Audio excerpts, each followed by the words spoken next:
উত্তরবঙ্গে পৌঁছলেন মুখ্যমন্ত্রী। নর্থ বেঙ্গল মেডিকেল কলেজে কাঞ্চনজঙ্ঘা এক্সপ্রেসের দুর্ঘটনায় আহতদের দেখতে এলেন মুখ্যমন্ত্রী মমতা বন্দ্যোপাধ্যায়। দুর্ঘটনা আরো বড়সড় আকার ধারণ করতে পারত বলে আশঙ্কা প্রকাশ করেছেন তিনি। এদিন উত্তরবঙ্গের উদ্দেশ্যে রওনা দেবার আগে দমদম বিমানবন্দরে মমতা বন্দ্যোপাধ্যায় বলেন, ভারত সরকার যখন খবরও পায়নি তখন থেকেই আমাদের প্রশাসন তৎপর ছিল। সকাল 9টা থেকে তিনি নিজে মনিটরিং করেছেন। মমতা আরো জানান, এদিন সকাল থেকেই রাজ্য প্রশাসন গোটা বিষয়টি তদারকি করেছে। সকাল থেকে উত্তরবঙ্গে যাওয়ার চেষ্টা করেছেন, করলেও টিকিট পাননি বলে জানান। রেলে অ্যান্টি কলিশন ডিভাইস তার সময়েই তৈরি হয়েছিল বলেও এদিন জানান মুখ্যমন্ত্রী। উত্তরবঙ্গে পৌঁছে আহতদের সঙ্গে দেখা করতে সরাসরি নর্থ বেঙ্গল মেডিকেল কলেজে যান মমতা বন্দ্যোপাধ্যায়। ব্যবস্থা করি, ডেড বডি রেস্কিউ করি এবং ডিজাস্টার টিম পাঠাই, টোটালটাই আমরা করি। তারপরে আফটার অপারেশন আমি সকাল থেকেই চেষ্টা করছি ফ্লাইটের, কিন্তু ফ্লাইট পাইনি। আমি এত দুর্দশা ফ্লাইটের এটা জানতাম না যে একটা নর্থ বেঙ্গলে যেতে গেলে 12টা 40-এর ফ্লাইট সকালে বুক হয়ে গেছে, তারপর মাঝে একটা ফ্লাইটও নেই, অথচ আমরা ফুয়েল চার্জ ফ্রি করে দিয়েছিলাম। এবার আমি ভাববো, তার কারণ হচ্ছে গ্রোথ নাম্বার 1 থাকবে, আমাদের এখান থেকে ফ্লাইটে সব তেল নেবে বিনা পয়সায়, সারা ভারতবর্ষ সারা পৃথিবী ঘুরে বেড়াবে, আর কলকাতার ফ্লাইটগুলো তুলে নেবে, নর্থ বেঙ্গল যাওয়ার ফ্লাইট তুলে নেবে। একটা যাতায়াতের পর্যন্ত জায়গা নেই। আর আমাদের সরকারে যেটা আমরা জয়েন্ট ভেঞ্চারে চালাই সেটাও আমাদের না বলে চলে গেছে বাইরে, নেই, কেউ নেই। সুতরাং অনেক চেষ্টা করার পরে আমরা বেলা 12টা নাগাদ ইন্ডিগোতে বুক করি এবং সেখানেও আরেকটা মিস ইনফরমেশন আমাদের দেওয়া হয়েছিল, এয়ার ইন্ডিয়া আছে, পরে বলেছে বলো টিকিট পাওয়া যাচ্ছে না। আমি জানি না কি চলছে দেশে। অ্যাডমিনিস্ট্রেশনটা যদি এত ল্যাক অফ নেগলিজেন্স, এত ল্যাক অফ নিউসেন্স হয়, নিউসেন্স মিনস নেগলিজেন্স। রেলে বারবার অ্যাক্সিডেন্ট, আপনারা জানেন এর আগে পুরীতে যেটা হলো সেটাও আমি গিয়েছিলাম। এখনো ওখানে মনে হয় প্রচুর ডেড বডি পড়ে গেছে, যাদের কোনো আইডেন্টিফিকেশন হয়নি, হয়তো এক রেটে পুড়িয়ে দেবে, অথচ যাদের গেল তাদের গেল। দেখুন, অ্যাক্সিডেন্ট হতেই পারে, অ্যাক্সিডেন্ট কারো হাতে নেই, এটা ফ্যাক্ট, কিন্তু সাথে সাথে এটাও ফ্যাক্ট অ্যান্টি কলিউশন ডিভাইস আমি তৈরি করে দিয়ে এসেছিলাম। এই যত দেখছেন কলকাতা মেট্রো থেকে শুরু করে, বেহালা থেকে শুরু করে যত নতুন মেট্রো, যত এবার এই যে গঙ্গা কি যেন বন্দে গঙ্গা টঙ্গার কিসব নাম দিয়ে যেন চালাচ্ছে বন্দে ভারত, এটা দুরন্ত একমাত্র স্পিড আপ হয়েছিল আফটার রাজধানী। সেটা কোথায় আমি জানি না, হয়তো সেটাকেই নকল করে একটা যতটুকু না করেছে তার থেকে বেশি ভাড়া বাড়িয়েছে। প্রতিদিন শিয়ালদায় মানুষের কি নিত্যযাত্রীদের যা সমস্যা আপনারা প্রতিদিন আমি দেখতে পাচ্ছি, এবং আমি জানি না এই জায়গাটায় কেন বারবার এটা ব্ল্যাক স্পট।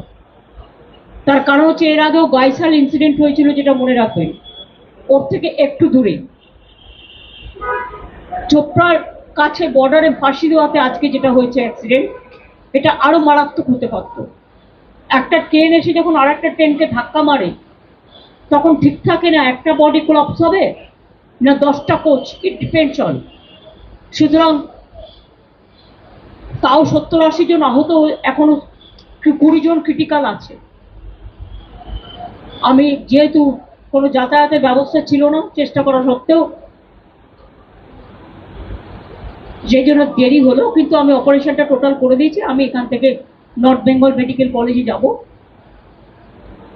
চোপড়ায় যেখানে সব কাজ হয়ে গেছে, নতুন করে আমি আর যাচ্ছি না। আমি সকালবেলায় ওখানকার এমএলএ হামিদুলকে ফোন করেছিলাম, ওদের আজকে বকরি ঈদ আছে, আমি বড়কে জানিয়েছি, সঙ্গে সঙ্গে স্পটে যেতেও বলেছিলাম, ও নিশ্চয়ই টেক কেয়ার করেছে, বাদবাকি প্রশাসনও করেছে।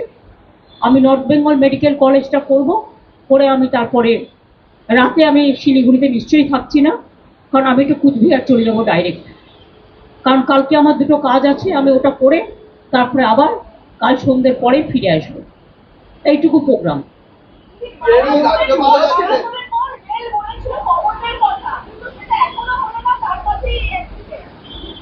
কি বলেছিল?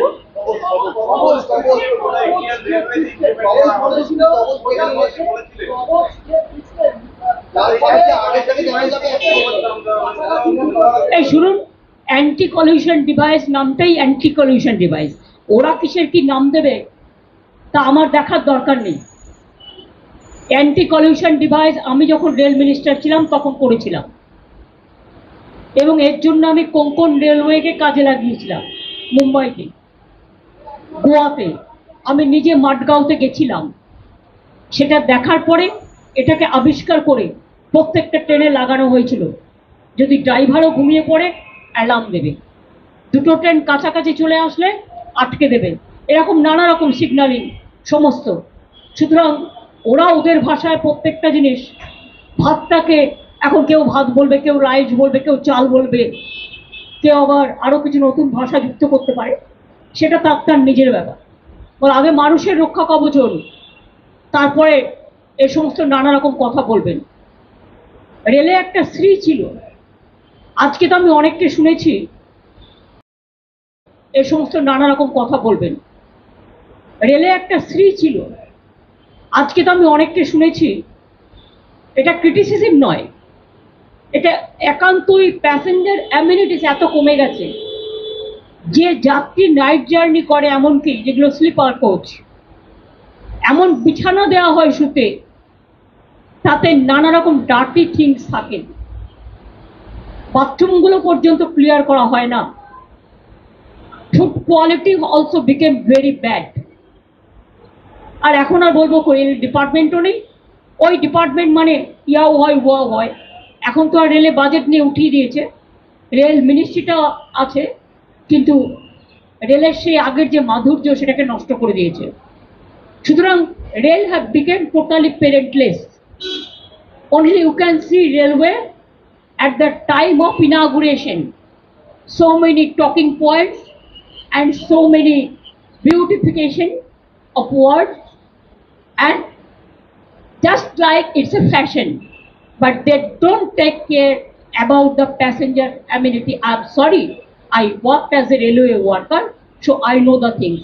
Even they are not taking care for the railway officials, railway engineers, railway technical staff, safety security officials, and the workers also. They are also in problem. Their old pension is being withdrawn, whatever I have seen through the newspaper. But totally, I am totally with the railway employees and railway officials. They are trying their best, but this government is careful only to take so many measures about the election, how to go for hacking, how to go for manipulation, how to go for rig the election, and if the number one is the party to it. I'm not only telling the government who are the organizer, then where the country will go. Is it not the mockery? I think they should give more time for the governance, not for utterance. Thank you so much. Bureau Report, News Britant. Wait. So this was your wedding look. Oh my god, Tammy, you look pretty. Dhaka থেকে যখন আইছিলাম এ হগল আমার মা আমারে পরায় দিছিল। It's so authentic, Tammy. I will go for this look. But what about my goina? সাদা রঙের রুমালটিতে গোলাপি রঙের কাজ, সব মিলিয়ে দারুণ হবে নতুন কনের সাজ। আমার গয়না আমার শ্রী ঢাকা জুয়েলার্স, আভিজাত্যের গয়না।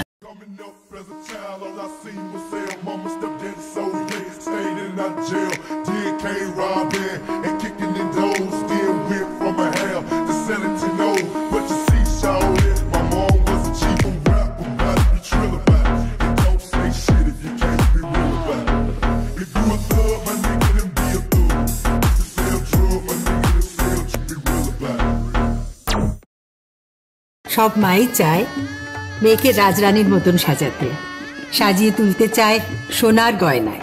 ওরিয়েন্ট জুয়েলার্স, সোনা যা সর্বক্ষণের। ছোট ছোট অনুভূতি, স্মৃতিগুলো থেকে যায় সব সময় আদরে। কুকু কুকু, কিরে হলো? আসছি। লকডাউন সময় তো হয়ে এলো। কিছু স্মৃতির ভাজেই তোলা থাকে শুভারম্ভে প্রাপ্তি। 50 বছরের অভিজ্ঞতায় অগ্নিশ্বর জুয়েলার্স।